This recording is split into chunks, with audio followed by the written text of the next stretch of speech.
Республика Саха-Якутия. Самый холодный обитаемый регион планеты. Самый крупный регион России. Самая большая административно-территориальная единица в мире. Край первозданной природы и богатейшая сокровищница России. Родина доисторических мамонтов и древнейшей стоянки человека. Современная Якутия – один из крупнейших научных, образовательных и культурных центров на северо-востоке России. Здесь расположены заслужившие мировое призвание театры, научные учреждения, занимающиеся уникальными исследованиями и разработками, выдающиеся музеи, заповедники.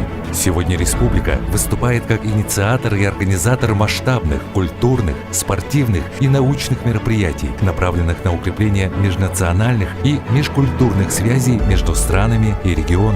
В 2018 году Республика Саха-Якутия становится всемирным центром интеллектуального и научного творчества детей и юношества. Здесь, в столице Якутии, в городе Якутске, состоятся первые международные интеллектуальные игры. С 8 по 15 июля более 1500 участников из различных стран мира и регионов России примут участие в соревнованиях по робототехнике, командной разработке программных приложений, 3D-моделированию. Инициатор международных интеллектуальных игр Егор Афанасьевич Борисов, глава Республики Саха-Якутия.